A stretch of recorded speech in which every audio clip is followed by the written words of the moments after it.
Welcome to the June 20th, 2023 Community Preservation Committee meeting. Tonight we're short two members, Sue's planning board, and she's on. She has a conflict with the planning board meeting, and Diane Proctor sends her regrets, but she's under the weather. So this is our crew. We'll follow the CPC sort of tradition and go around and by name take a quorum, and so you state your name and the committee you represent. And so I will start with our newest member, Edward Lorner. Edward Lorner from the Concord Housing Authority. Welcome to the committee. Thank you, Hi, Edward. Edward. You guys Paul? seem very friendly. Paul Bohm? Paul Bohm, Recreation Commission appointee. Great, thanks. Eve? Eve Eisenberg, Select Board appointee. Okay, Nancy? Nancy Nelson, representing the Historical Commission. John? You are on mute, John? I don't see him. There we He's go. John Cratsley, Select Board appointee. Thank you, John and Sarah. Oh, Sarah Grimwood, appointee of the Natural Resources oh, Commission. there you all are. Well, thank you all. We have a very full agenda. This is probably one of the busier meetings of the year when we go through all the the MOUs, and we've got some closeouts, we've got some minutes. Our first item on the agenda is a potential application. And Anne, I guess you wanted to put this on so that we could get it introduced sort of prior to a formal application for the Concord Middle School field. So do we have someone on the line who wanted to speak to that? Hi, yes, Peter Fashalis. Hi, Peter. Welcome. Thank you, and thanks everybody. So I'm Peter Fashalis, member of the Middle School Building Committee, and I was asked to look into the possibility of using some CPC funds to offset the overall cost of the middle school, specifically around the building of the playing fields. We obviously, as you know, have been funded fully, so we don't need to come to you for funds. However, at town meeting and at various meetings, we had a number of inquiries from the public asking if we were going to submit and requesting that we would submit an application to get some funds to help defray the overall cost of the school. Obviously, with the price tag, over 100 million, anything we could get is not going to be significant. But I'm here to just, as a representative, to let you know that we are contemplating putting in an application. The overall fields for the project is about 1.5 to 1.7 million. Obviously, we know that you don't have anywhere near that kind of funding, but we do feel responsibility to the town, since we told them that we were going to pursue this, that we should do it, even if it's a much smaller amount. I had a meeting with our superintendent of schools, and our chair, and Carrie LaFleur, and explained, the situation we're on as the committee. Carrie was going to think about the priorities of the town, since the town would be making the application, because I know there's a number of other priorities. But we did feel that it was important to probably submit an application, and even if it's a nominal amount, see what funds might be available, since it shows goodwill towards our citizens who were requesting us to bring down the cost of the overall project. So that's why I'm here, to just kind of start that discussion. Thanks, Peter. So let me just first ask, before we get into the sort of the meat of it, are you aware of sort of the application process, the application timelines, and things like that? Is there information we can provide to you on what that process looks like? Because it's pretty structured. Yeah, my understanding is that an application needs to be submitted by September, mid-September. I forget the actual date. And then it goes to the review, and I know you have many other applications. Okay. Right. So is there other information that I should be aware of? I would say, I think you've got the broad brush strokes right. So obviously this is a town project, and one of the things that is always important is that that for town projects, that the relevant town, so let's say boards or staff.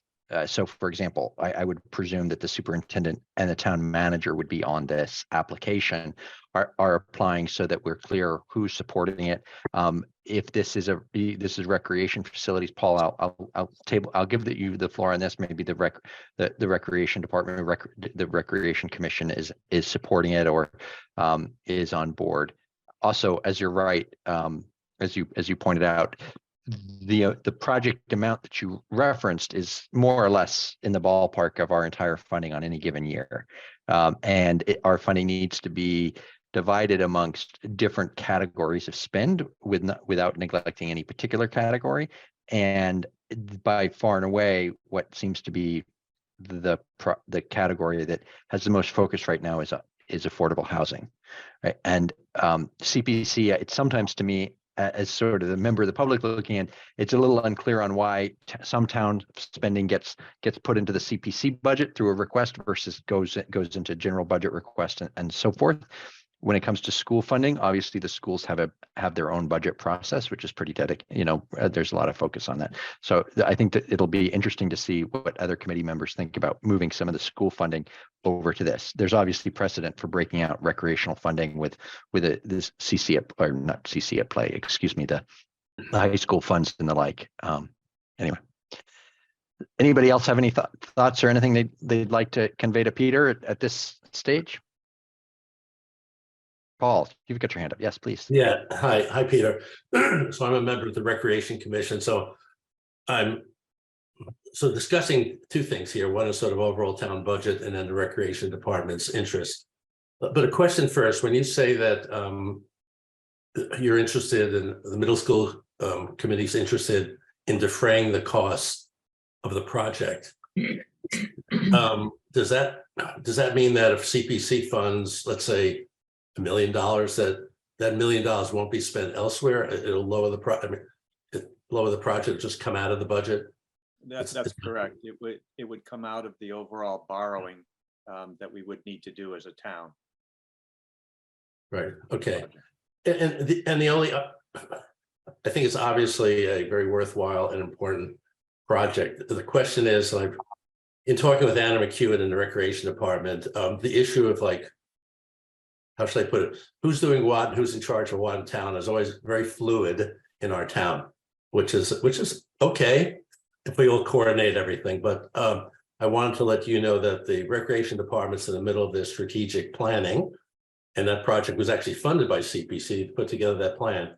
And part of that plan is recreational fields and the needs of the town for recreational fields. So I would encourage you and the applicants to bring Anna and the Recreation Department into the application. I'm sure she'd be supportive, but I think her knowing how that fits into the overall strategic plan would be very, very valuable to the town. Yeah, that makes complete sense, and I will absolutely do that. And again, I want to point out that we are fully funded, right? The town voted to support the project, so this is not necessary, but I do think it's good to show that we're doing everything we can on such an expensive project to help offset. A question I have for the committee is, when we make an application, can we put an amount and with some flexibility? Because obviously any kind of funding that we would get would be symbolic and would be helpful.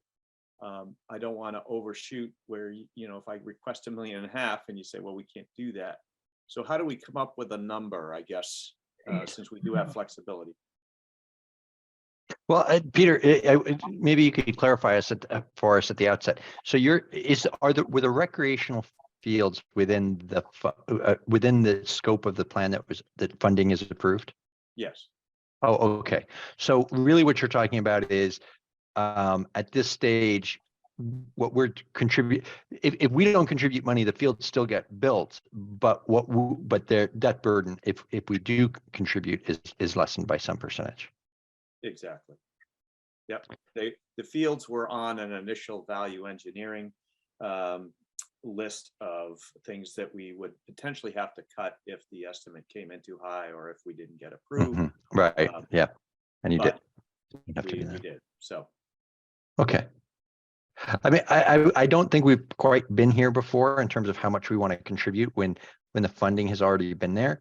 I will tell you just generally, with large projects like this, we have often split funding over years. So we funded 1 year and another year. You're breaking ground, or you broke ground, so that might not be feasible here. You mentioned sort of a symbolic value because of the interest at town meeting.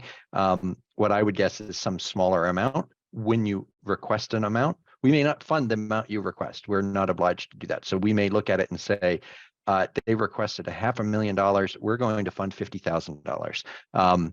That's part of our deliberative. That's what we do as a committee, essentially.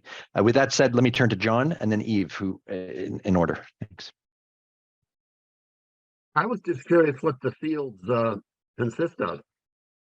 There had been some controversy in the past about turf football fields, but I suspect you may be thinking of soccer fields and baseball fields. Yes, that's correct. And turf is not part of the equation here. Thank you. Eve.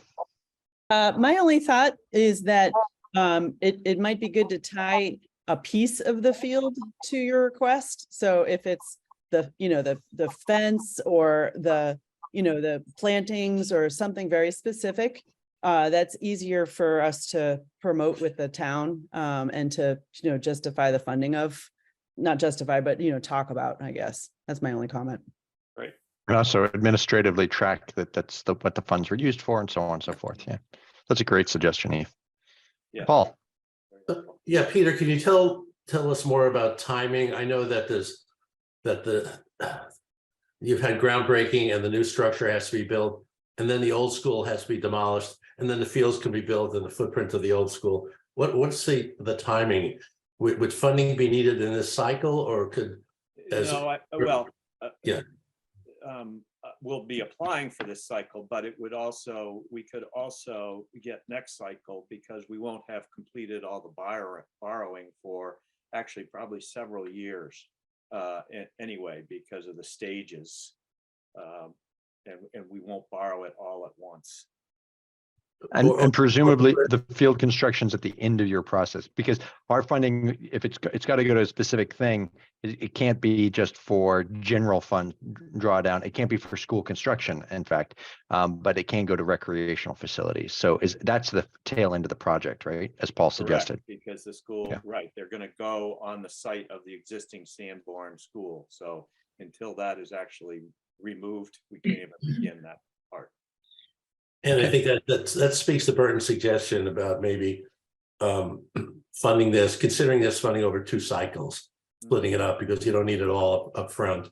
And it may be less of a burden on the overall CPC budget to do it this way, if indeed we decide to do it. Suggestion, yeah. That seems to make sense. And administratively, Peter, you'd probably want to come to us with an application, and we might suggest, like, we need to break this up, and then so you can come to us with a number and we cut that down, and then you come back in the following year. I generally don't love that, but it's because I don't want to commit future committees to a funding, but we've certainly done that in the past for larger projects. And I want to reiterate Eve's suggestion, which is tying the funding to a specific element, I think is a great idea. Okay. Anybody else have comments or questions? Edward. You're on mute, Edward. Oh, you're on mute. Uh-oh.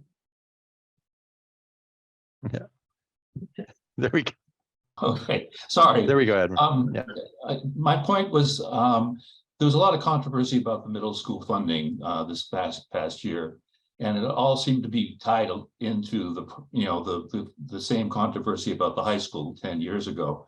And I know there was some controversy about the fields and Concord Carlisle for play. Could you qualify, clarify some difference from the controversy over the high school, for what we're going to do for the middle school? Well, obviously, it's a cleaner because it's being run by the town, whereas the high school is the regional school district, and you had Carlisle as part of that, so that made it trickier. And then there were the nonprofits that were involved, the one that funded the 2 turf fields, and then CC at Play, which worked on a subsequent plan. In this case, it's very straightforward. The town is building the school, they're building the fields, there's no other parties involved. And so I would say it's pretty clean. I just feel that, we want to have a lot of popularity in what the CPC does, for the town. So, I don't know if other people are confused about what happened with the high school or not. So, that's kind of my concern. I'm certainly for doing playing fields for the middle school. Yeah, and I'm not sure I totally understand your question. I happen to be on the school board when we built the high school, and certainly that there were some subsequent issues, but I'm not clear on what one you're pointing to. Just to clarify that this is, as you have done, that this is separate from what happened with the high school. Yes. As I say, I think it's very different from a just straight ahead perspective. It's the town of Concord, it's the town building the school, funding the school, and the Concord citizens paying for it. So Thanks. last question, is there anything I would need or should do before we submit the application? Should we attend another meeting, send you any kind of information ahead of time? Or is that? No, I don't think that's necessary. I think you're in the queue. Get your application in and on time, and I think that would be great, and we appreciate you coming forward to us early in the process, and we are grateful for the chance to answer your questions. So Great. Yeah. John. Yeah, I was just going to say, we have always encouraged our applicants to talk with Ann, our staff person, at any time they have questions. Yes, and she's Yeah. been very helpful. That's fine. Great. All right. Well, thank Okay. you all. Thank you, Peter. Thanks for joining us. Okay. All right. Mindful of our busy agenda, I will move then to the review of the draft agreement. It's between the town and the Concord Municipal Affordable Housing Trust. Some quick background, and we've got Keith Bergman on the line here to answer questions for the. Let me make sure I've got your acronym right. The CMAHT, the Housing Trust. We'll just call it. That's a lot easier for people's awareness. Keith put together this agreement based upon the template that Ann had provided, which came from the CPC organization. I provided some very minor feedback, which Keith had the chance to review and thought was fine. And Ann, I believe that this was sent to town council, and as of the time you sent out the meeting materials, you were still waiting on feedback. Have you gotten feedback? Sorry, no, I haven't yet received feedback from town council. Okay. Okay, but this is, there were not a lot of things changed from the template. For people that were looking at it, you may have noticed all the drafting notes, of course, those fall away. And it's just that the body of the agreement. Essentially, Keith had put in language to clarify that this is meant to fund housing that would qualify for the SHI, the housing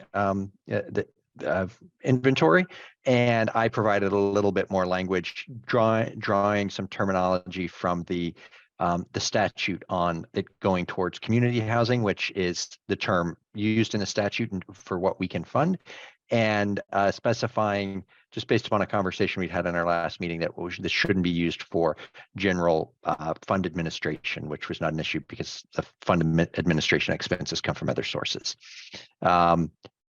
let me just open the table. If anybody has any comments, questions, edits that they would suggest to this agreement. And actually, maybe Keith, could I start out? I believe you just had a meeting where you considered this, the trust just considered this earlier today. Is that correct? The trust, hello, all, Keith Bergman, Chair of the Concord Municipal Affordable Housing Trust.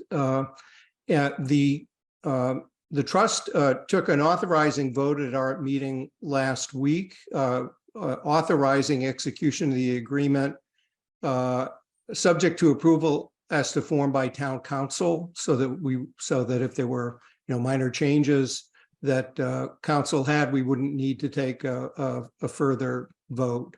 I did report back to my committee that the very minor changes that Burton suggested to the draft that my committee had in front of them a week ago were clarifying. Great. It didn't change the subject at all, and it was fine. I think that what we did, as was discussed at the CBC's meeting a month ago, that in order to carry out your intent that the amount transferred in Article 28 of the annual town meeting be for affordable community housing, which you have the understanding is that means that those units would be countable on the subsidized housing inventory.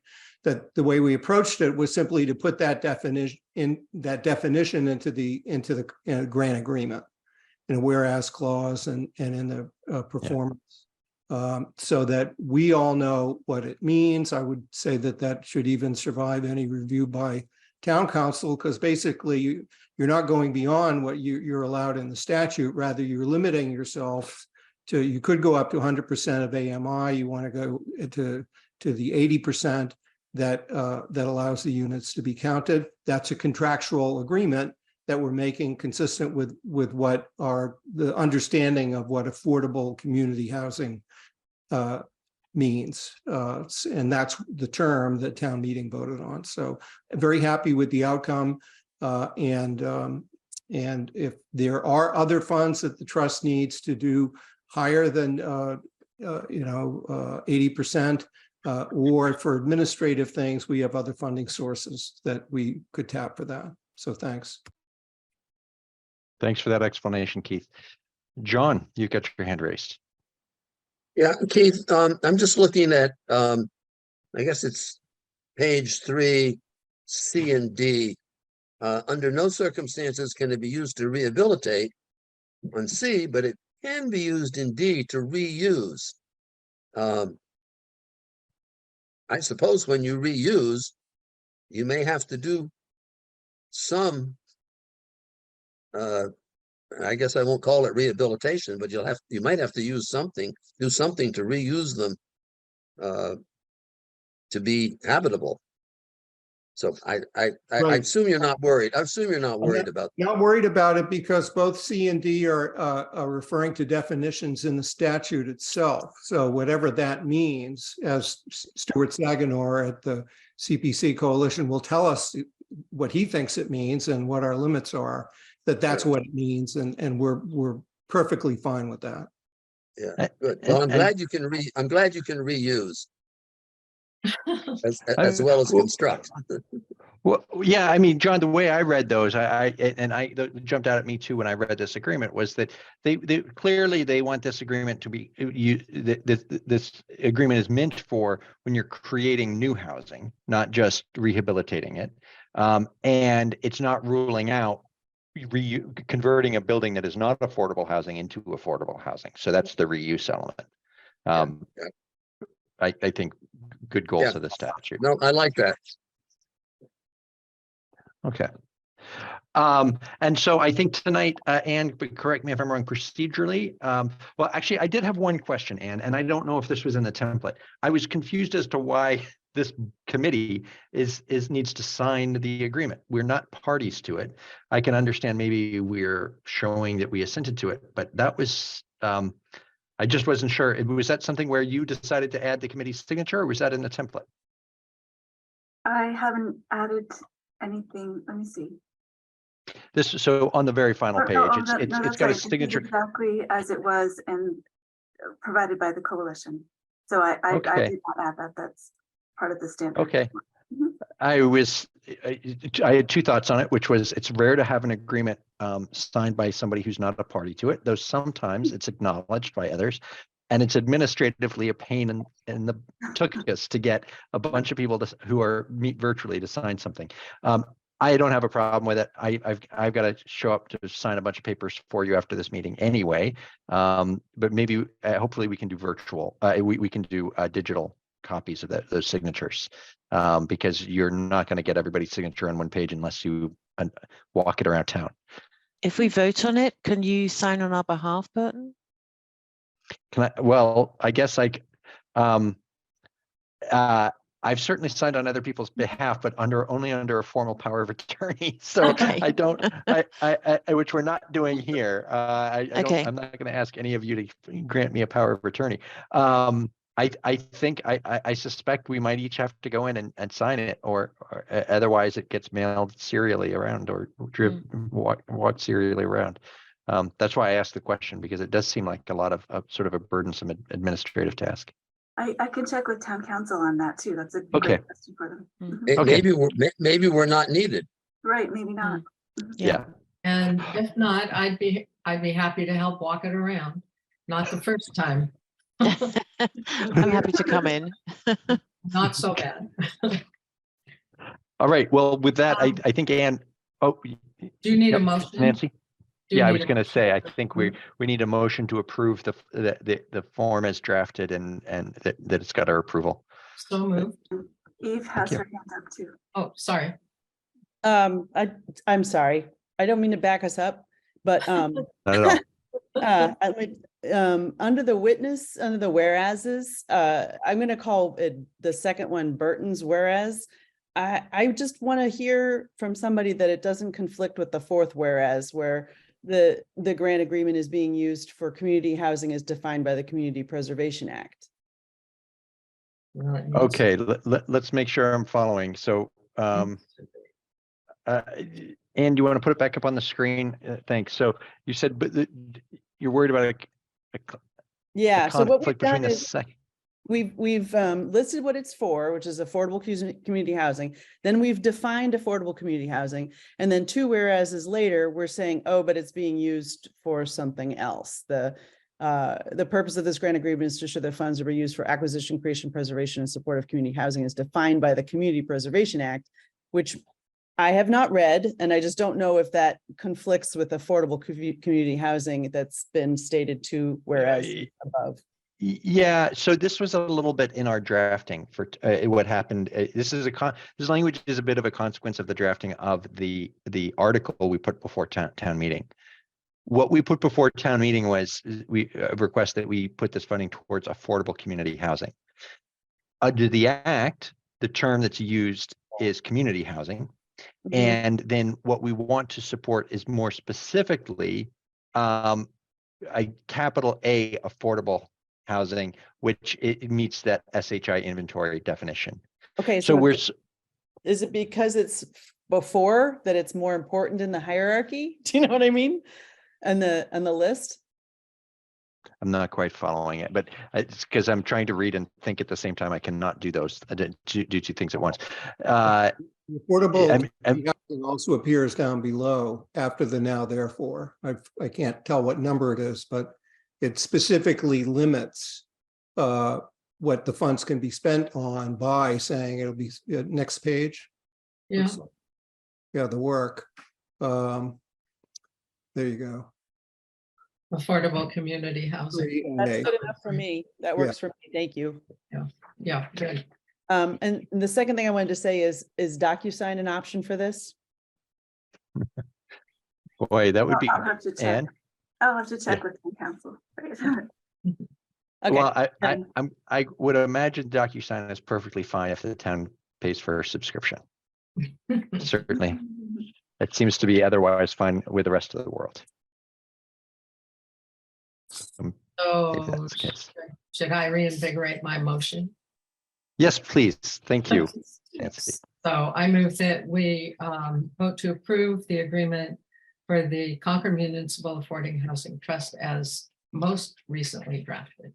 I second. Great, thank you. Then with that second, I will take a vote, and I'll start with Paul, Aye, yes. Edward, Definitely, yes. okay, Sarah, Aye. John. Thank you, Nancy, I, Eve, Yes. and I make it unanimous with a yes. So we're all done with agenda item number 2. Great. Thank you, Keith, for Thank you. your edits and coming in Thanks with very it. much. Yeah. Appreciate your support, and I'll just take 15 seconds to say next Tuesday, the trust will be meeting to start planning for what the next round of funding applications for housing will be. We're inviting all of the housing roundtable groups, including CPC, to begin to meet with us, not only about what our current balance of $3 million should be spent on strategically, but also which projects, housing projects, we'll need to be bringing forward to town meeting for funding or to the CPC on the way. So we'll have a busy summer to meet your deadline. Thanks. Great. Thank you very much, Keith. Okay. And I just had a quick question. I know that I think Keith mentioned when his group took a vote that they did leave, they had a phrase at the end, subject to changes by town council, and I'm not sure if you want to include that in your vote as well. I think we should do that in case they come back with some Scrivener's edits or other changes. And at the risk of I being my first round at being a chair, I'm going to be conservative, and I apologize to everybody, but let's, if we can, add that to the motion and then do a quick revote. So Nancy, would you be amenable to making that motion subject to minor edits from town council? yes, I make a motion to amend the previously passed motion to read that it would be dependent upon the approval of town council. And I vote aye. You vote aye. And do I have a second on that? I'll Oh, second. sorry, out of order. Thank you, Eve. And I'm just going to go around quickly. Paul, Yes. Edward, Yes. Sarah, Aye. John, Yes, and Eve, Yes. and I'm an aye. So thank you, Anne, for pointing that out. We are unanimous on that. That brings us then to item 4, which is review and approval of the grant agreements and grant agreement and memoranda of understanding.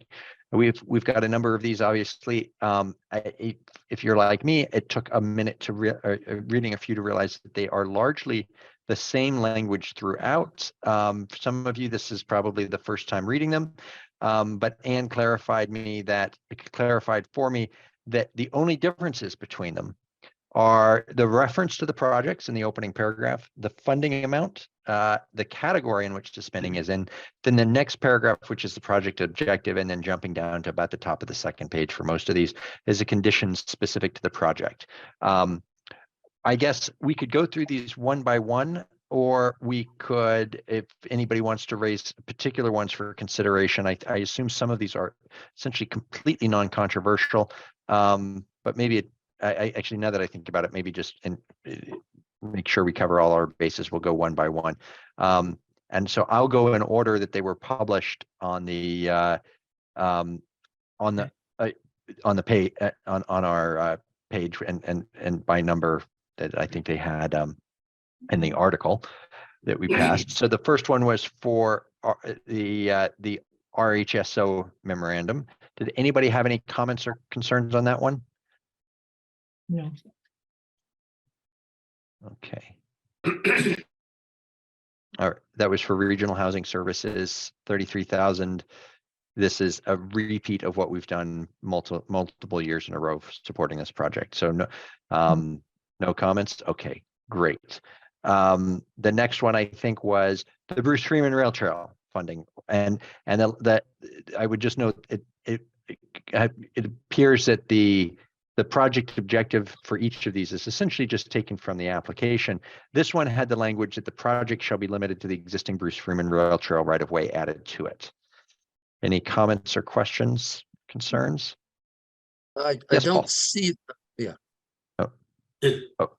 It's a question and maybe a concern. So I've spoken to some members of the Rails Trail Committee, and they said there was a recent concern expressed about the prison cemetery aspect of that project, and that it is a historical site and there's some complications including that in the project. That's about all I know about it. Nancy, have you heard anything about that? No, and I don't know what that might be in terms of it being a problem.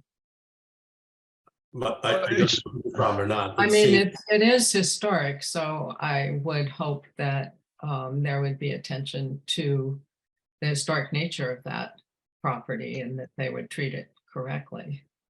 Maybe the Secretary of the Department of Interior Standards. Well, and maybe this goes to what was my first question is why was this additional limitation added? And Anne, I don't know where this language came from about it shall be limited to the right of way, because my first thought came into, well, the objective says it's supporting the prison cemetery, which is not in the right of way, and it's not town land, that's state land. Maybe this, if you can unpack that for us. That's interesting. Exactly, right. It is state that the prison cemetery itself is state land. And, you know, it's a cemetery and it's a prison cemetery. So there are certainly historical considerations as well. And we were advised by, you know, let's see, there was a presentation at a historic issues forum. Mhm. And we were advised by Ann Forbes, who was the former, you know, she's done the survey work for all of the you know, submissions to Mass Historical Commission, and she said that that prison cemetery has never been surveyed officially, and that if any work were to happen there, that, you know, this is standard, the Secretary of the Interior standards require that you do, you know, the survey and the study prior to any sort of alteration or modification of a historic site. So, so there are quite a few issues. Yeah, Right. not the least of which, do we have authority to spend money, town money on improvements to property that isn't owned by the town? And it would seem to me we really don't. But on the other hand, we might be making an interpretive sign on the trail saying, here's the cemetery. There may be a connecting trail, as short as it may be, you know, 10 feet long. There's an embankment there, maybe it's steps, or maybe it's a ramp, something.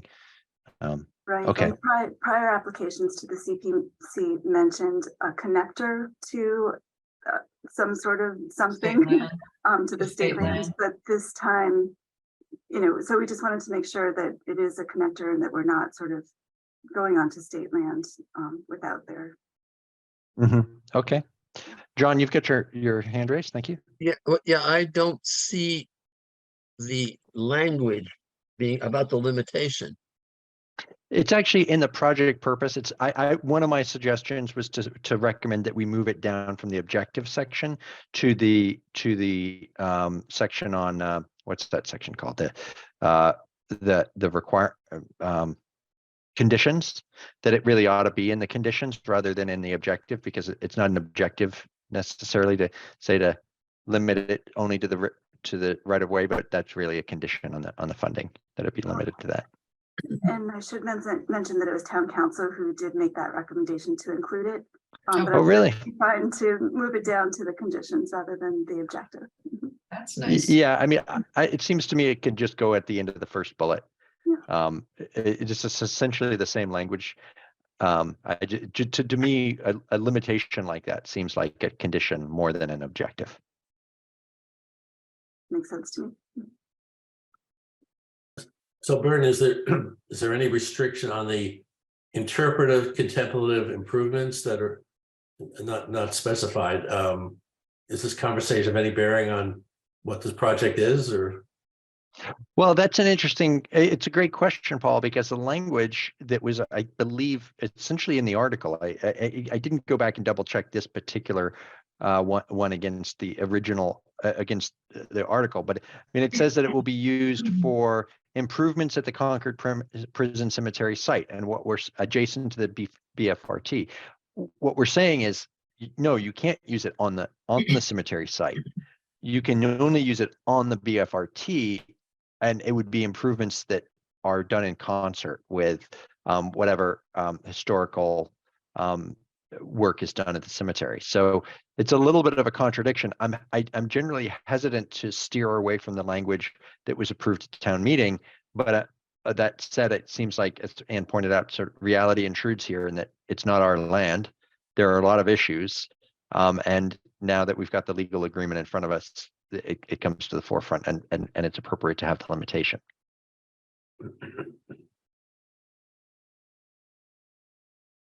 So to answer your question, I don't think we have any guidance. I don't think we know what that looks like. Yeah, I think we are in some inconsistency between what the town voted for and this new limitation. Maybe we just have to live with it. And I don't know, and Marcia's leaving, and she's the one that kind of wanted this, and put the article together in the first place, so. Isn't, I don't think the article actually mentioned the prison cemetery. Oh, it didn't? I think the article was about the Bruce Freeman Rail Trail, and the cemetery is something different from the Bruce Freeman Rail Trail. Oh, yeah, as I said, I didn't go back and look at the actual article on this particular one. So then this insertion is that mentions the Bruce Freeman Rail Trail, and is this something that that Marcia did? Marcia's now officially retired, right? She's Right. gone. okay. Yeah, I was going to say I went to the retirement party. I presume she didn't stick around after that. So something that she requested, to John's point, and maybe to satisfy Paul's concern, I'm actually a bit hesitant about including anything. If we had our new acting director of planning land, or is it planning and land management? It's Planning and land management. Mhm. yeah. Here, maybe we could get some clarification. We don't, but I'm thinking that we know that the cemetery is off limits to us. Maybe we ought to be removing that language. Nancy, you've got your hand raised.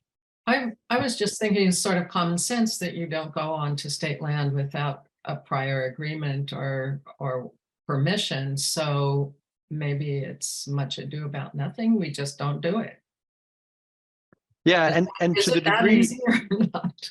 well, I kind of think it is, especially because the next thing that we're talking about funding is additional plantings and signage along the trail. So I would suspect the town at most might be putting a sign in the railroad right away to let people know that the prison's there. Yeah.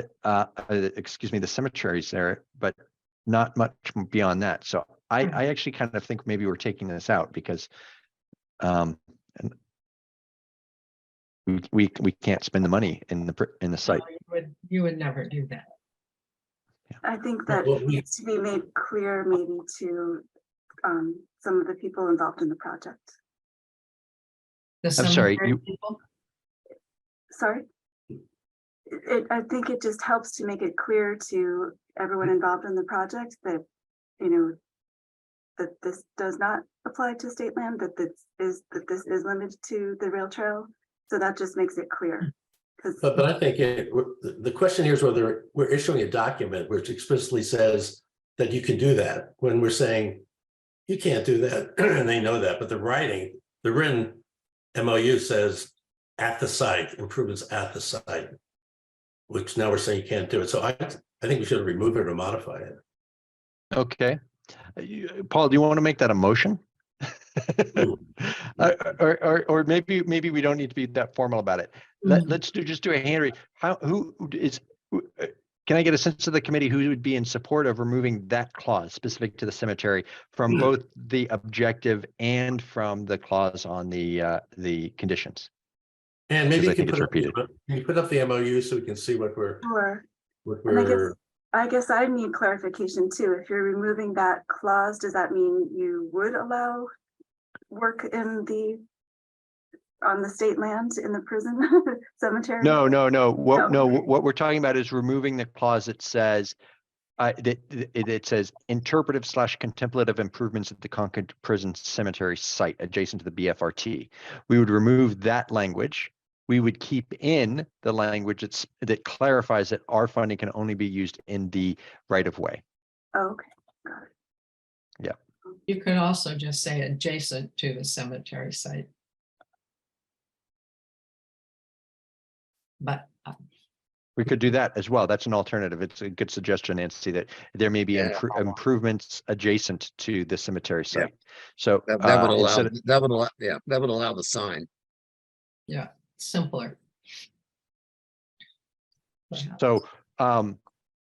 So that would be another suggestion. And Paul, you may, let's see your thoughts. So if we change this to say interpretive contemplative improvements adjacent to the Concord Cemetery site and additional plantings and signage along the trail. Yeah, I think that takes care of it. Okay. I know there's been a lot of discussion and focus, at least from Marcia's perspective, and others in town, in making some recognizing that cemetery there, especially, I think around the last Veterans Day and the like. So I'd be in support of that. Anne, did you get, John, you raising your hand? No, it's fine. Okay. And did you get that edit? So we're sort of reordering that sentence a little bit. Instead of saying improvements at the Concord Prison Cemetery site, we're saying improvements adjacent to the Concord Prison Cemetery site. And we are keeping in the line that the project shall be limited to the existing Bruce Freeman Rail Trail right of way. Okay, got it. Mhm, mhm. Yes, thank you. Great. Mhm. Uh, Should we, what's the sense? Should we approve each of these as we go or do it at the end for all of them? Mike? Let's do it at the end after we've discussed them. Yeah, Great. I agree. Yep. Okay, so that brings us then to, I believe, the open space and recreation plan update. Is that the order where you are at? Yes, open space and recreation plan update. This one was quite straightforward. Yep. The hire a consultant to prepare an update. The condition is that we can only use the money to hire a consultant to prepare an update, and that they'll provide us the signed contract before commencing work. Any comments? No. Great, easy one. That brings us then to a more interesting one, Warner's Pond Restoration Project. I'll open the floor. Anybody have any comments on this one? I would just like to kind of understand the process going forward. Mindful of all the conversations we've had, mindful of all the complications, mindful that the town meeting, it was approved, even with the ambiguity.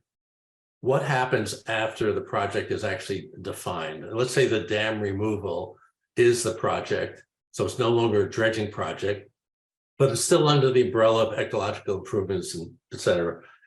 Do we have to re-vote on that? Do we have to rescind and reallocate what happens? It's Is coming there- to town meeting. Town meeting will vote on the final recommendation. So it'll be revised CPC No, project? well, no, I think it will be a completely separate article, was my understanding. Yeah, to the best of my understanding, what we've got now is we have the two prior funding grants that were specific to dredging. And my understanding is that money can be used for dredging and only for dredging. But then we've got this one, which specifically, if I went back and looked at the application for this one, Paul, and this one was originally for minor dredging. Right. And that morphed over the course of the consideration as the facts unfolded as we were reviewing it. And I think we specifically just made it sort of improvements, ecological and recreational improvements, with the idea that whatever decision is arrived at through the process that Delia and Natural Resources is leading would be this funding, but not the prior funding, is my belief, could be applied to that. And that Delia has committed to bringing it back before town meeting for a final decision. Now, that is not necessarily, I would say that's not, that final decision element isn't reflected in our grant funding agreement.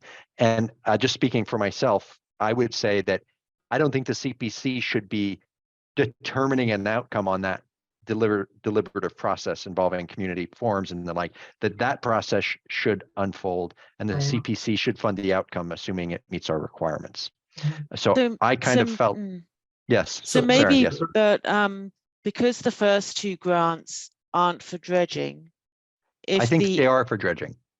sorry, first two were- only for dredging. Yeah.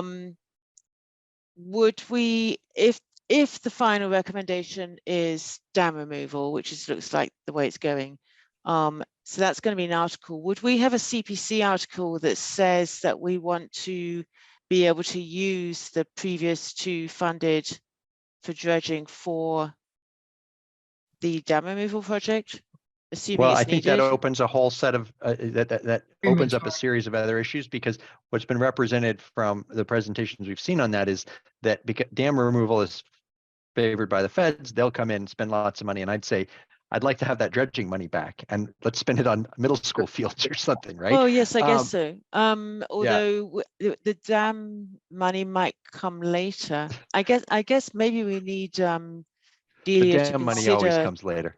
Yeah. Just So maybe we play need on words, Delia sorry. to come back with a another application to revert the funding, change the funding if that's what For she for needs to do. grant 1 and 2, I think that would be the case. I think we Yeah. might have a situation like we just had with Junction Village, Yeah. a redirection of previously appropriated or Yeah. approved funds. Yeah. So Delia would have to submit that in September. It's not a new Or not. application though, is it? Oh, It's you're an right. It's not. no. article at town meeting that would function like the Junction Village switch. Yes. Mhm. Okay. Got it. Well, Yes. The town Right. meeting, the Junction Village had multiple steps, right? First, we had to pull back the money into the fund, That's true. then have to be taken out of the fund to a specific project. So, I mean, that seems like the pathway we're headed here. Mhm. Well, and I would point out the Junction Village one was particularly complicated because we stuck it into that special town meeting with the goal of getting the funds reallocated in time to get housing done before we missed the 40B deadline. Unfortunately, Yeah. none of that played out. We missed the 40B deadline. But that was what I would imagine is that those funds essentially are just reverted back, and the committee that's considering 2025 funding is just going to have an extra big pot of money. Yeah. But I think Delia will need more. Won't she need some money to move ahead with the? I think dam so. project? Certainly for permitting and things like that, there would be money. But I mean, Yeah. so with this grant agreement is for $550,000. I would hope that would be covering design and permitting and the like. That is whatever work is necessary to get you to a being able to submit for a Okay. federal grant. A project. But Mm. returning to this particular grant agreement, the thing that struck me is that there's nothing that it qualifies, and to be clear, there was not. I did go back and check this one in the presentation that was done at town meeting, that qualifies this funding to be conditioned upon an approval of a direction from town, for lack of a better sort of term. And I was wondering, I mean, I have the utmost faith that natural resources will follow this process. And Delia stood up and made the commitment, but I was wondering whether we would have a clause in here that says that the funding shall be used in accordance with the path forward approved at town meeting. I thought that's what this says. Where did I miss that? I thought it was one of the two would go forward and then. Yeah, it says town meeting is allocated the CPA funds described herein only for the use specified in the project application as approved and represented in the town meeting motion and presentation. Oh, I was assuming that meant next town meeting, but maybe that's not the I case. think that's talking about the one that The one we just had. Oh, we okay. just had. Yeah, I was a year ahead. Sorry. Now, this is again a spot where I am wary of going beyond what the town meeting presentation said, which was quite purposely sort of open-ended. But I would say it was specifically made open-ended because there were multiple things under consideration, and the path forward was not clear, as Paul pointed out. What I'm wondering is that we just have some language here, though, that that does clarify that it's got to be subject to this public process. The disposition of the funds should be done based upon the support at town But I meeting. thought that the money that Delia's just been granted related to this application is to do with getting more information and coming towards an actual deciding which way they're going to go. So she's going to spend it, spend some of it, whatever the outcome. That's not what she said at town meeting, Sarah. Excuse me. Okay, maybe I'm.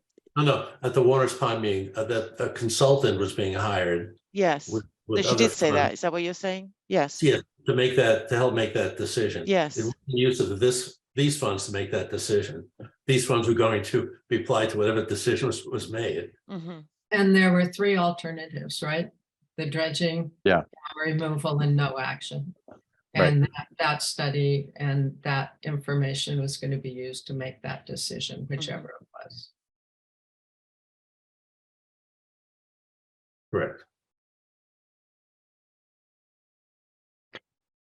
So I guess just going back to it, I think that the only restriction here is that it says that the funds must be used to design, plan, and construct ecological improvements and recreational opportunities at Warner's Pond. What I'm suggesting is that we consider adding, in accordance with the preferred alternative as adopted by the plan on a town meeting vote or something like that. Nancy? I'm just wondering if town meeting has already authorized one or the other of, or whatever the outcome is of the study. No? I think there was some discussion about how there would be a process. What they authorized was the wording of the article, which was that very open-ended statement right there. That's essentially the condition. That's what's been authorized. I do think that there was a lot of discussion, and within the limits of town meeting, sometimes those specifics don't get incorporated into the article. I'm sorry to interrupt because there are 2 hands raised, but at the Warner's Pond meeting, Delia specifically mentioned that there'd be a warrant article to be voted on at the town meeting. 2024. He committed to doing that. So that's going to happen. The question is whether we want to include that in the language here. Well, and I would also say that what a lot of people at that public hearing, I went to the second public hearing. I was really impressed with the temperature in the room and the consideration people were giving to this. As a lot of people would obviously be very disappointed that the pond goes away, but they appreciate the process. But one thing I think that was consistent in the room was that they wanted a process to be followed and people to have the opportunity to come out and support one or the other. One option or the other, which is what makes me think that it should be part of our funding. And again, I have the utmost faith that Delia will follow that process, but it just seems it might be reassuring to people that they know that process. Now, I'm sorry because there were hands raised. Anne, you've got your hand raised. Yes. So I'm not entirely sure that I completely understand this myself, but I do wonder if you're tying it to the decision at the next town meeting, whether, and this may be funds to help her reach that point where the decision can be made. And so, I had talked with her, this week, and she did say that, she'd prefer that you delay the vote so that she could come and speak with you if you do have serious questions. And this does seem like a serious question. Oh, that's great. Yeah, then I would suggest that it would be that's a critical issue that we have a little bit of lack of clarity on.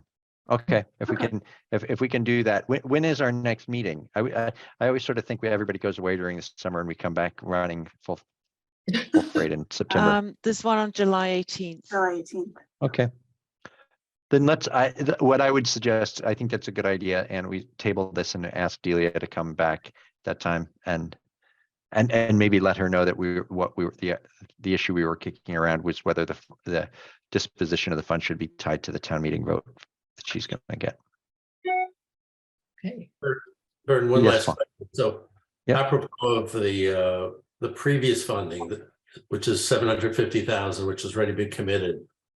Is it the sense of your sense and the sense of CPC that money would have to be rescinded and then put in reserve and then reapplied or reallocated? I had the impression that whatever decision was going to be made at town meeting would involve all this funding, but now you're separating it because those were explicit dredging projects. Well, I tried to go and find the grant agreements for those prior grants, and we don't keep those on our website. They get replaced.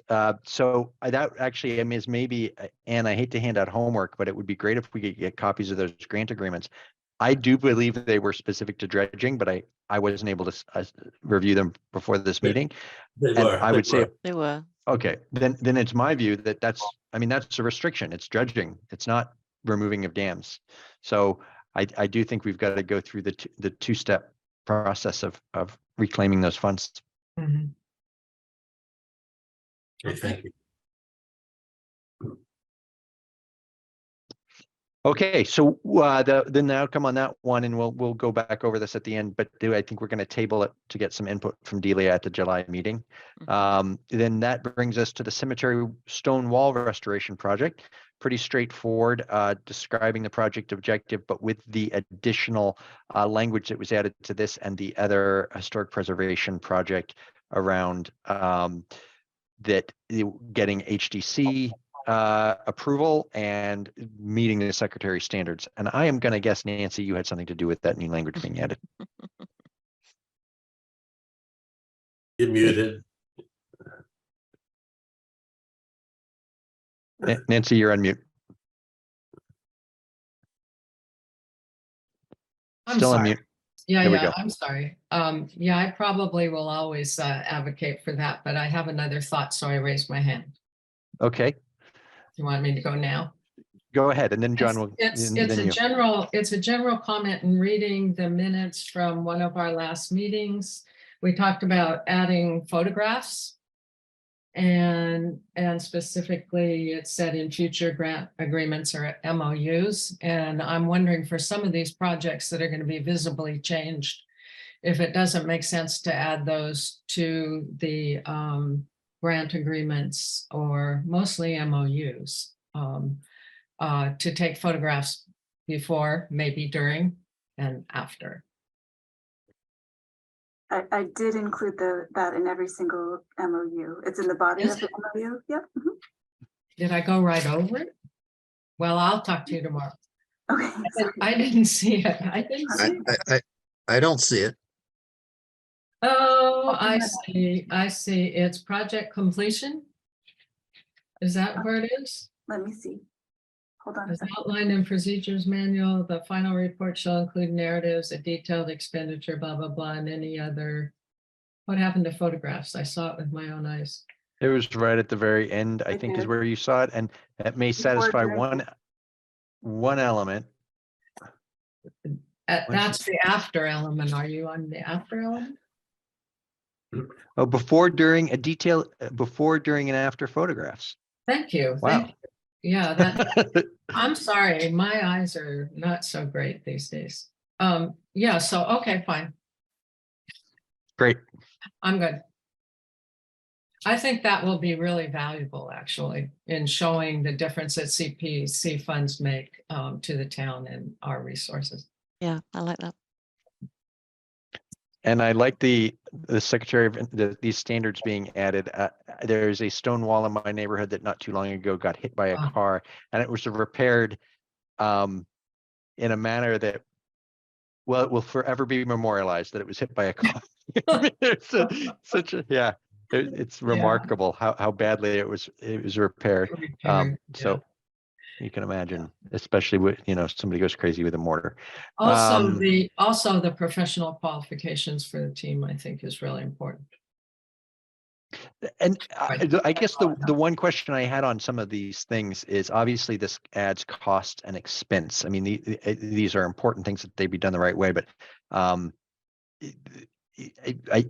just thinking ahead, as these projects come to us, as people are making the applications for historic preservation, it seems like we should be telling them in advance, like these are, these will be expected standards because Yeah, it might steer them from the beginning. documentation, yeah, early on. It's actually Okay, included, oh, sorry. It go is ahead. actually included in the plan, CPC plan, and in the procedures manual, and it's written into the act. So So that is terrific. I can imagine that a fair few number of our applicants are not familiar with the finer points of those documents, but just something that we might want to mention because it's important to us. Yeah. Okay, so that one with unless there's any further comment, that brings us to the Civil War Soldiers Monument Yeah. Conservation. Sure. I had a Yes, comment John. on, yeah, well, I had a comment on both because I didn't know where this came from. Since we had not insisted on it in the past, on some historic preservation projects. And I share Burton's concern that I don't think the parties are aware that they're going to have to hire a preservation professional. It's not in their budget. They weren't aware of it when they presented to us. I just have some reservations about loading on these extra burdens on our applicants. And I guess I feel even more strongly about it with the change to the monument. It's so tiny. They're putting another name on it. No, they're doing much So, more. okay, tell me about it. Sorry, I thought I was muted. They're also, I think, well, to your point, Nancy, I think they're doing some cleaning and restoring of it as well, right? That's within the scope. But I mean, that Nancy, can you give us a sense? I mean, so you've been here, you might have a sense of the cost of doing something like that. I mean, so I think in the case of the Civil War Monument, they probably have gotten a quote for a new plaque. Mhm. How much do you think it adds to the sort of the general and administrative expenses to have a historic preservation specialist make sure that it's meeting the secretary's standards? I think our committee is accountable to the law to ensure that preservation funds are meeting the Secretary of the Interior standards. And I guess I don't take that lightly because I've seen too many disasters.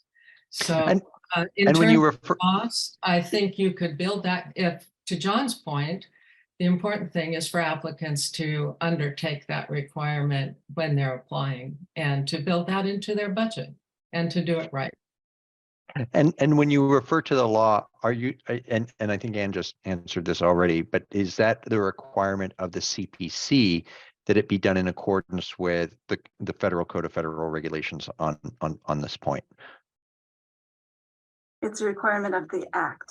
So the Community Preservation Act itself includes that language, and it's always been included in every single MOU.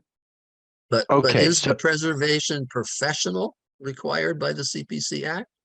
Well, how could it be just somebody who doesn't know? You know, preservation has been checking the box. Everybody says, oh yeah, we know the guidelines. But if you're not a trained person, how do you? But then are we supposed to then check whether they got a preservation professional? Is that our, I think, I sound like a libertarian here, but I think we're overloading our modest applicants here. You're I not think it was, overloading them, you can fund them. You put it in your budget. but we didn't. They had no idea they were going to be hit with this one. Put it in your budget. Or well, tell them next time. so I think that goes to letting folks know in advance that this is going to be something that a requirement put on them, but specifically to these applications, is this going to deep fix their ability to complete the project because we've just added $30,000 in expense because this is, you know, highly specialized professionals? I don't think so. I Do we don't know think that? I don't think they get paid that much, so. This sounds like an unfunded mandate for the these Well, so existing. are the photographs. So are the photographs. If we ask them for photographs, I mean. Well, yeah, I understand. going forward. Same concern. So Um, I don't know. Do we want to do it right or not? Well, I think so. I think we can dictate that it be done in accordance with the standards as the statute requires, as our document requires. But to John's particular point, does that require the hiring of a preservation professional, which is where the cost comes in? It could be that Nancy, let me ask this, Nancy, are you a preservation professional that meets these standards? No. No, I would okay. say not. I was would say not. I was gonna say, because I could see a heck of a volunteer You gig might for you. be. around town. You might be. hey, But Bert, Gosh, to- I hope not. I'd To like ask to hear from somebody to review a project, particularly if it's not a major project, I think would be de minimis. In terms of. I was gonna for say the perhaps you- monument. I'm Sorry. sorry. I was I'm gonna sorry. say perhaps we should hear from one of the applicants who has her hand raised. For, Yeah. Thank you for pointing that out, Paul. We've got Beth, you've got your hand raised, and I have the suspicion you're a preservation professional. Oh, Yes, gosh, Beth. no, here we go. Hi. No, okay. So I'm on the Civil War Monument Task Force. I'm going to lower my hand. Okay.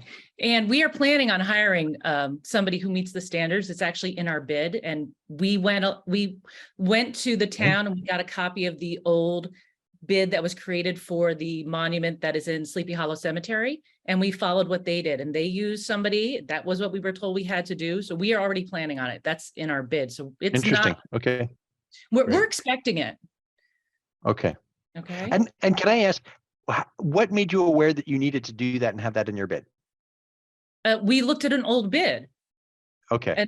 And Tish Hopkins and the public grounds maintenance people gave us the bid for the monument that was in Sleepy Hollow Cemetery. They're like, this is what you need to do. And I said, okay. That's great. Okay. That's great to know. Okay. And do you have any sense if that's if the folks that are doing the cemetery wall? Would we have had this in our we've obviously funded multiple projects at the cemetery. If we've got this requirement in that as well, in those prior. I just want to make sure we don't catch them off guard to John's concern. Right. I've been in touch with them, and I meet those standards. So, it's a town project, and so I can certainly help them, and I've offered to help them to meet that qualification. Great. Yeah. Well, that's fantastic. Maybe great. I'll So, double check my qualifications. I'm sure you're qualified too, Nancy. If I'm qualified, you're qualified. And then Yeah, some. that would help me. And are you a preservation professional Yes, that meets this? Okay, absolutely. because it did occur to me in thinking this through before we met, that because these are town projects, the town might have a preservation professional, Right. and thereby the expense would obviously be less.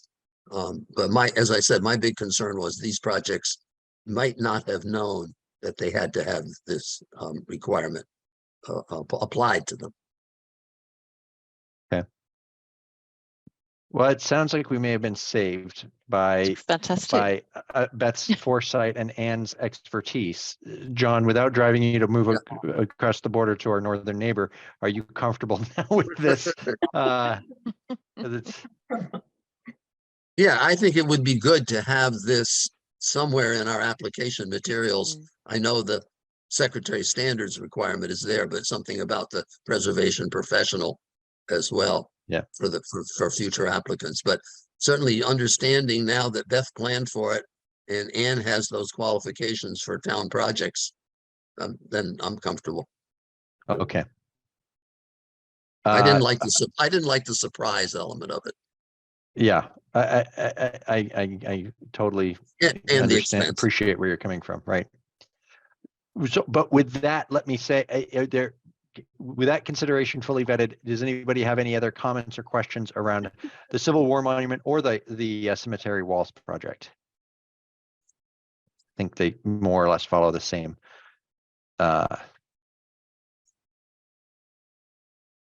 Okay. So then with that, and Beth, thank you again for your time. It's very, that you definitely helped move the conversation forward.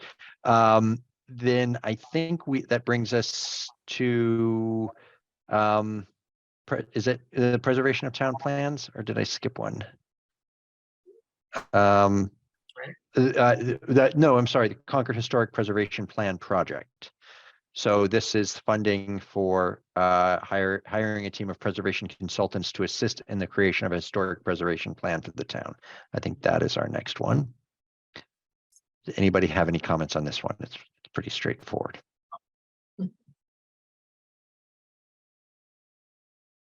Okay. With no comments there, brings us to the conservation of historic town plans. And was there additional language added on this one? I thought maybe there was. Yes.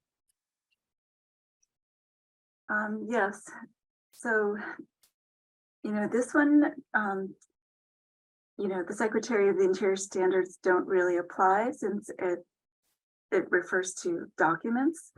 But a similar standard for documents and for any sort of conservation of paintings or furniture is the American Institute of Conservation, their code of ethics. And so I thought that it might be prudent to include that, and I checked it with Nate because I know that the NEDCC who gave him the quote, certainly follows these standards, and really any reference piece would. I was gonna say. So, and he's And just knowing that they were working with that group and that they would be meeting those standards as a matter of course, I think that makes sense to add that just to be certain, but and set the example. I think it's a good add. Yeah, I agree. John, you still have your hands raised. Do you have a concern about this one? No. Okay. I think Okay. not.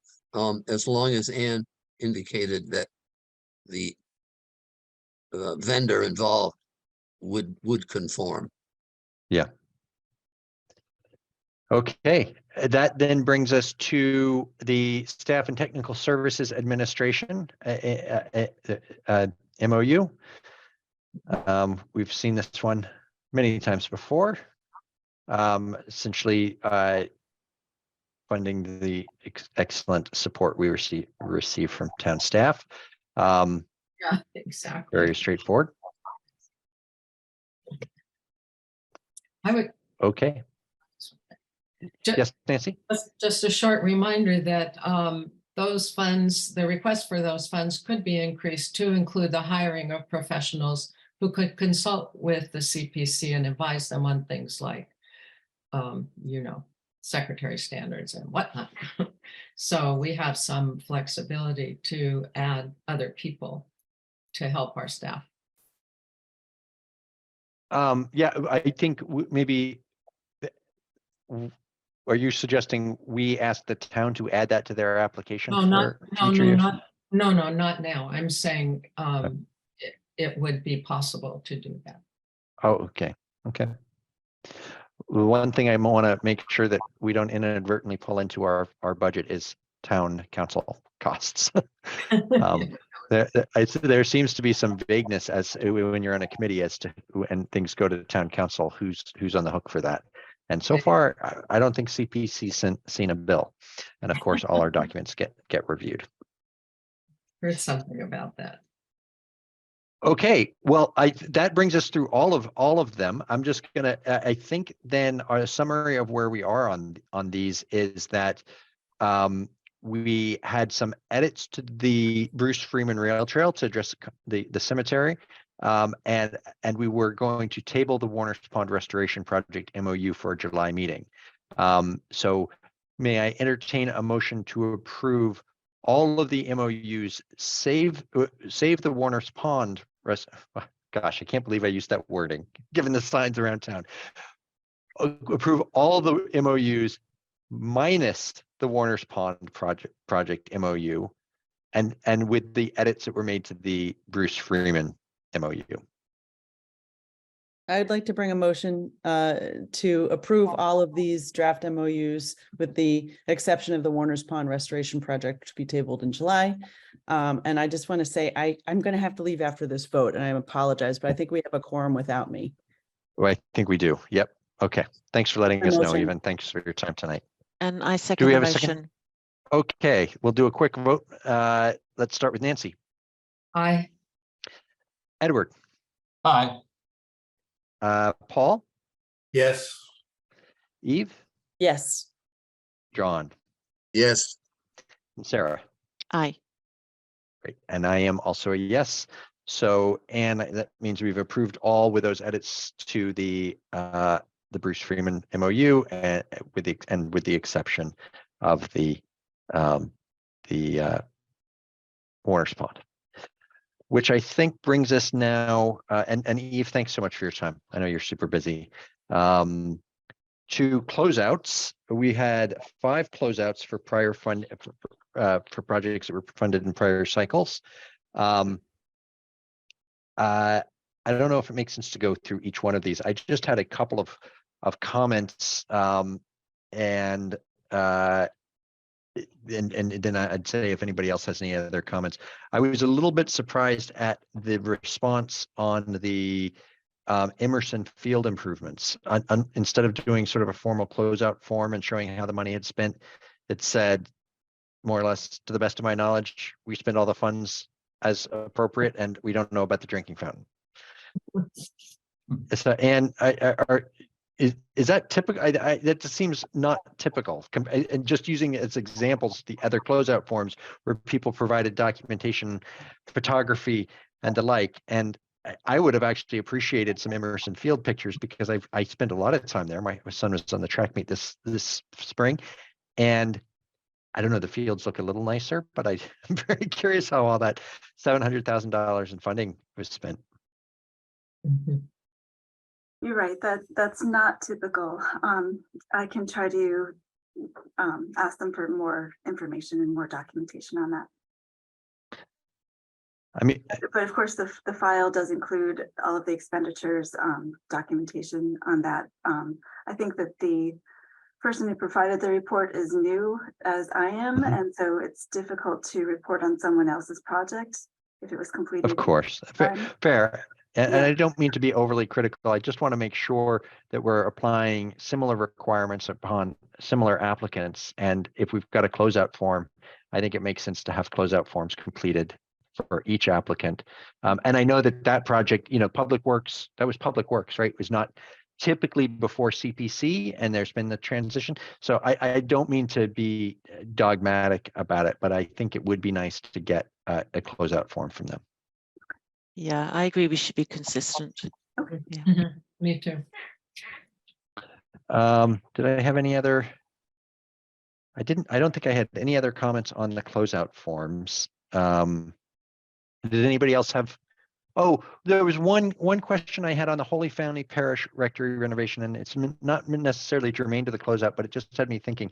I believe as part of that application and maybe the grant agreement, there was some language around public access, and they were talking about because it was, a non-town applicant, because there was sort of some other concerns around the applicant. Those applications funding in for a religious organization, there was questions about the public interest. Do you know? I think that the idea was that some of the rooms were going to be available for things like scouts or other groups to use. Do you know if there was anything like that? Yes. You recall that, Nancy? I do recall it, and they do the same thing with the little gray house, the gray hall next door too.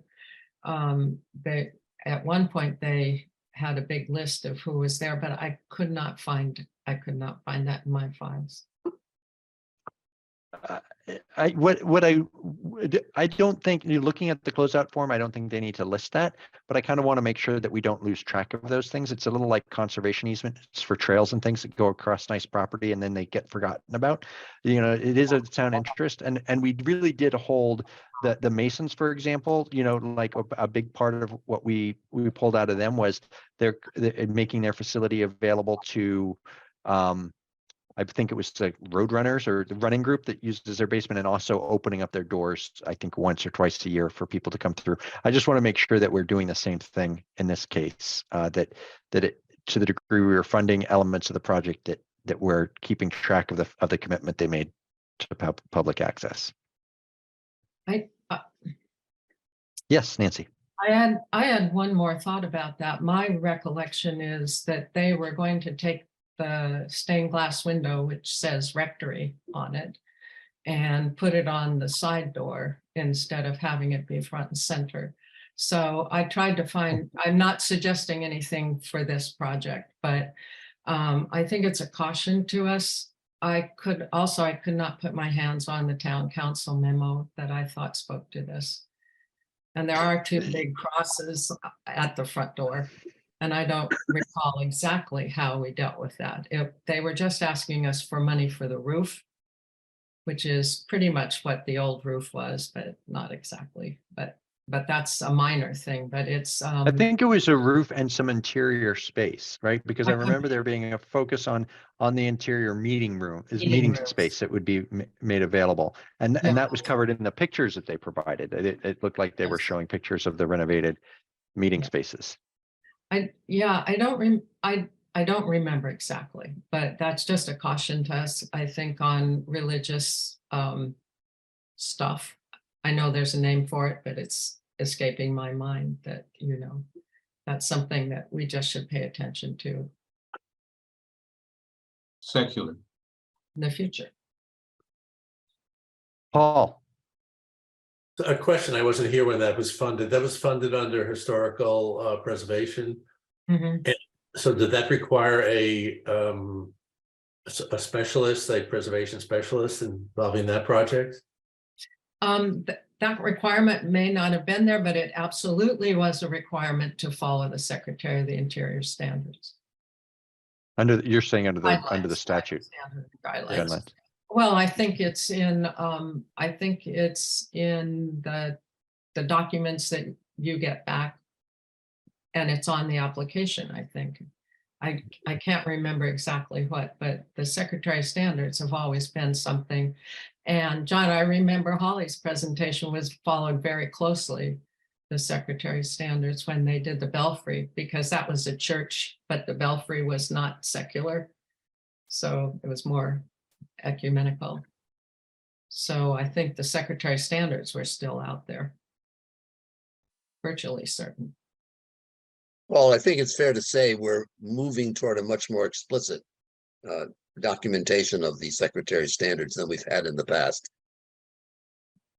Yeah, I think that's fair. I was going to ask, I had some conversations with folks involved with the 250th who were asking about using that space and couldn't get a very clear answer. So I think it might, Anne, be worth a question, just who does have access? Since it was important to all of us when we voted it. Mm-hmm. Yeah, and so maybe John, it's a request then and follow up with them as part of this closeout process and figure out what the public access is in accordance with their approval and how people. I would suggest that. Yeah, and could you do that? That would be great. I think any process like that, just like this committee run by volunteers, there's a turnover and things like that get forgotten, and it's important to memorialize it. So that would be great. Yeah. Any other comments on any of the other closeouts documents? No. Okay. And thank you for running these things down. I'm sure they're hard to, they're not easy to pull these sometimes out of applicants. But it was really helpful, especially the ones with the various pictures and understanding how the funds the funds were used, it's a good reminder, and it's good to get the projects officially closed out. It was my only regret that was that none of them returned money to us, but can't always be so lucky. That brings us to the approval of minutes. I cannot believe it's only 8:30 and we're already at minutes. We've got two sets of minutes. It's March 21st and April 18th. I won't ask if everybody got the chance to review them, but I will ask if anybody has any edits or suggestions. I was Yes, just Nancy. I was just going to point out to people that the April 18th meeting minutes are where I found the commitment to the photography. So that's the only comment I would have had. Okay, great. I sent Anne a quick note, just on the editorial. Okay, thank you very much, Sarah. And you got that? I had a question about somebody's name. And while Nancy's digging for that, did you get Sarah's note with the editorial? Okay, great. Okay. And also, yes, Nancy. No, go ahead. I was going to say, Edward, I'll preempt maybe your question. You weren't on the committee. That doesn't mean you can't vote for the minutes. you can vote for the minutes, and let's see. We actually don't need your vote for a quorum, but anyway, just that's come up on committees past. Nancy, your final. On the April 18th meeting minutes under number 5, the second paragraph there is Mr. Bradell. Was that supposed to be Rod Rydell? Or am I missing that there is a Mr. Bradell? Bridell. Does that sound familiar? And I could ask you in the morning. Yeah, let me see.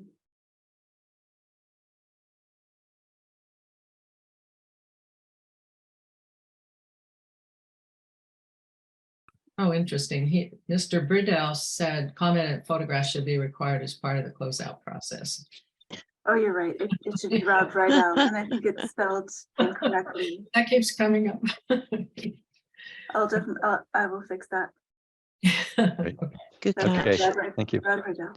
That's what All I right. thought. So I'll make a motion that with that correction and the incorporation of Sarah's, Sarah, I presume when you say editorial comments, Scrivener's edits. Yeah, it's just punctuation stuff. titles. We keep going back and Titles. forth on what we're called. It's just titles. It's fine. Okay, great. And so with Sarah's additions as well, I move that we approve both the minutes of March 21st and April 18th. May I have a second? Second. Great. And then quick vote. I'll start with you this time, John. Yes. Edward. Yes. Okay, thank you. You could abstain if you like. Paul. Yes, and I want to add that these are award-winning minutes. These are Yes, they are. Oh, yeah. great I minutes. agree. If there's an award for minutes, you get it. This is great. Beautiful. So yes. Nancy I and Sarah. Aye. And I'm a yes. And now I'll interject as well. I've had to write minutes before, and writing good minutes is hard. It's really hard. So thank you very much, Anne. We really appreciate it. The town actually hires out now. Oh, really? Oh, good. Some of these to provide some relief. So I do review them, but that's why Wow. things might get missed, but I'll try to review them more carefully. Oh, that's really great. No, That's wow. fantastic. Yeah. Fantastic. Are they now done by Chat GPT?